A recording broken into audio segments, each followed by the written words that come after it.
This is Horton Hatches the Egg by Dr. Seuss.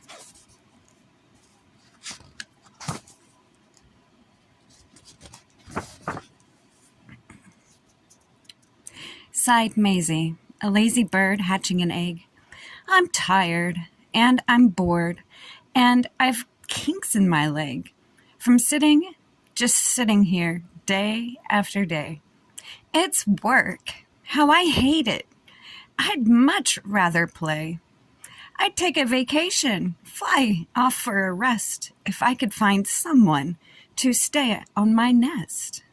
If I could find someone, I'd fly away free.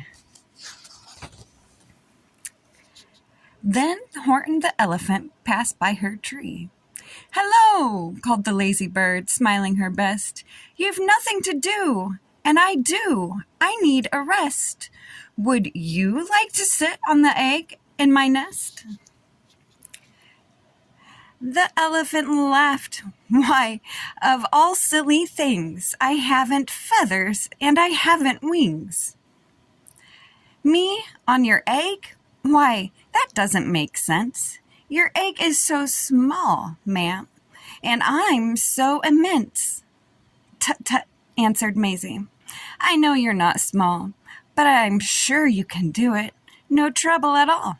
Just sit on it softly. You're gentle and kind. Come, be a good fellow. I know you won't mind."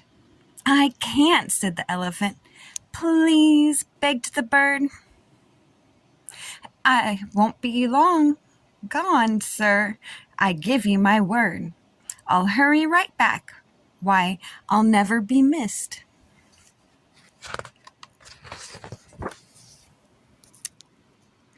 "Very well," said the elephant, "since you insist. You want a vacation? Go fly off and take it. I'll sit on your egg and I'll try not to break it. I'll stay and I'll be faithful. I mean what I say." "Toodaloo," sang out Maisie, and fluttered away.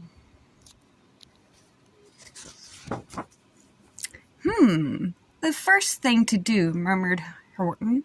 "Let's see. The first thing to do is to prop up this tree and make it much stronger. That has to be done. Before I get on it, I must weigh a ton."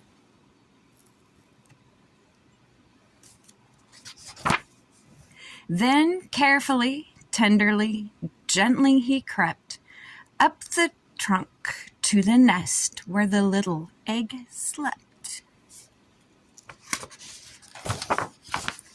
Then Horton the elephant smiled.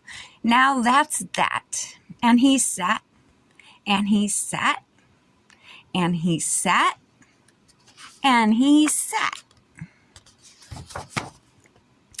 And he sat all day, and he kept the egg warm, and he sat all that night through a terrible storm. It poured and it lightened, it thundered and it rumbled. "This isn't much fun," the poor elephant grumbled. "I wish she'd come back, 'cause I'm cold and I'm wet. I hope that Maisie bird doesn't forget." What are you guys doing?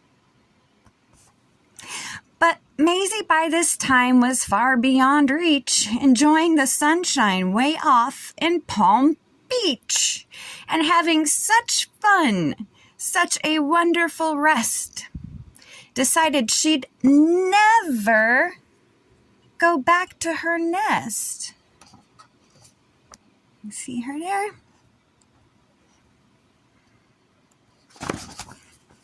Oh no! Poor Horton. So Horton kept sitting there day after day, and soon it was autumn. The leaves blew away, and then came the winter, the snow and the sleet, and icicles hung from his trunk and his feet. But Horton kept sitting, and said with a sneeze, "Achoo! I'll stay on this egg, and I won't let it freeze. I meant what I said, and I said what I meant. An elephant's faithful 100%." So poor Horton sat there the whole winter through. And then came the springtime with troubles anew. His friends gathered around, and they shouted with glee, "Look, Horton the elephant! He's up in a tree!" They taunted and they teased him. They yelled, "How absurd! Old Horton the elephant, he thinks he's a bird!" That's kind of me. They laughed and they laughed, then they all ran away. And Horton was lonely. He wanted to play. But he sat on the egg and he continued to say, "I meant what I said and I said what I meant. An elephant's faithful 100%.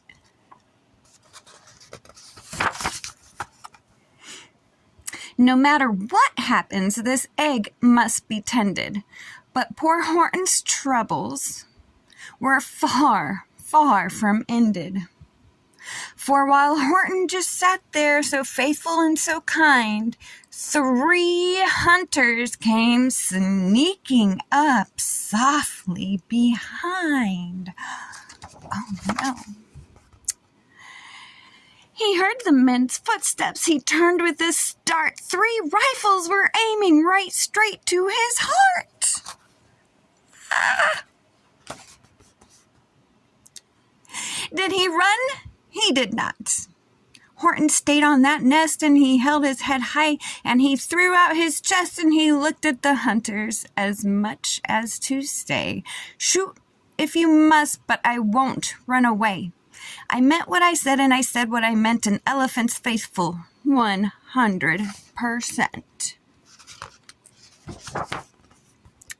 But the men didn't shoot, much to Horton's surprise. They dropped their 3 guns and they stared with wide eyes. "Why, look," they all shouted. "Can such a thing be? An elephant sitting on top of a tree? It's strange, it's amazing, it's wonderful and new. Don't shoot him, we'll catch him. That's just what we'll do. Let's take him alive while he's terribly funny. We'll send him back home to a circus for money." Uh-oh. And the first thing he knew, they had built a big wagon with ropes on the front and for the pullers to drag on. They dug up his tree and they put it inside, with Horton so sad he practically cried. "We're off," the men shouted, and off they all went, with Horton unhappy 100%. For sure, poor Horton.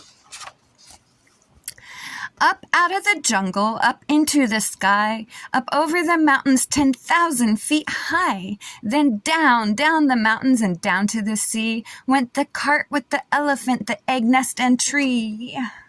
Uh-oh. Pew, pew, pew. Huh. Then out of the wagon and onto the ship, out over the ocean. And oh, what a trip! Rolling and tossing and splashed with the spray. And Horton said day after day after day, "I meant what I said and I said what I meant. But oh, am I seasick 100%. Uh-oh, look at that fish," he goes. "Oh." After bobbing around for 2 weeks like a cork, they landed at last in the town of New York. "All ashore," the men shouted, and down with a lurch went Horton the elephant, still on his perch, tied on to a board that could just scarcely hold him. Bump! Horton landed, and then the men sold him. Gah! Sold to a circus. Then week after week they showed him to the people at 10 cents a peek. They took him to Boston and to Kalamazoo, Chicago, Weehawken, and Washington, too. To Dayton, Ohio, and St. Paul, Minnesota. To Wichita, Kansas. To Drake, North Dakota. And everywhere thousands of folks flocked to see and laugh at the elephant up in a tree. Poor Horton grew sadder the farther he went, but he said as he sat in the hot, noisy tent, I meant what I said, and I said what I meant. An elephant's faithful 100%. Gosh, I really like Horton. Uh-oh, these are not in the right. Here we go, maybe. Is that right? No. Excuse me here, folks. We're just gonna, I think this one goes here. Yes. There. Yes. Whoopsie. Sorry about that. Okay. Then one day the circus show happened to reach a town way down south, not so far from Palm Beach, and waddling along way up high in the sky, who of all people, or birds, should chance to fly by? But that old good-for-nothing bird, runaway Maisie, still on vacation and still just a little lazy. And spying the flags in the tents just below, she sang out, "What fun! Why, I'll go to the show."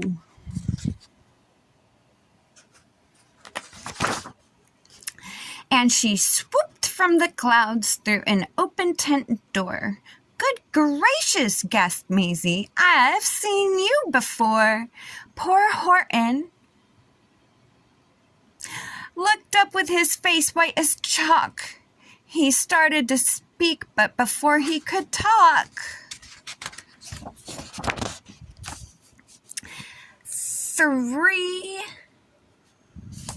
there rang out the noisiest, ear-splitting squeaks from the egg that he'd sat on for 51 weeks. A thumping, a bumping, a wild, alive scratching. "My egg," shouted Horton. "My egg, why, it's hatching." "But it's mine," screamed the bird when she heard the egg crack. The work was all done. Now she wanted it back. "It's my egg," she sputtered. "You stole it from me. Get off my nest. Get out of my tree." Poor Horton backed down with a sad, heavy heart. "Hi, cutie." But at that very instant, the egg burst apart, and out of the pieces of red and white shell from the egg that he'd sat on so long and so well, Horton the elephant saw something whiz. It had ears and a tail and a trunk just like his. What? What's coming out? Oh, that guy. It's a Horton bird.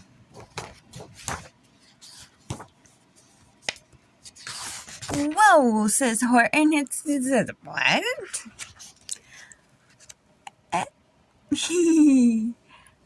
And the people came shouting, "What's all this about?" They looked and they stared with their eyes popping out.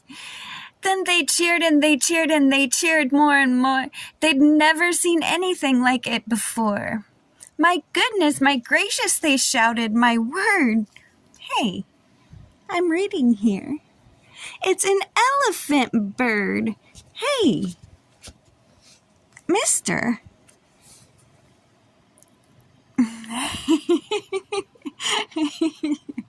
I'm gonna have to, we need to finish this story, buddy. Yes, I love you. Give me just a minute and I'll get you lots of pets, okay? Let me finish this story. And it should be like that. Because Horton was faithful. He sat and he sat. He meant what he said and he said what he meant. Good job, Horton.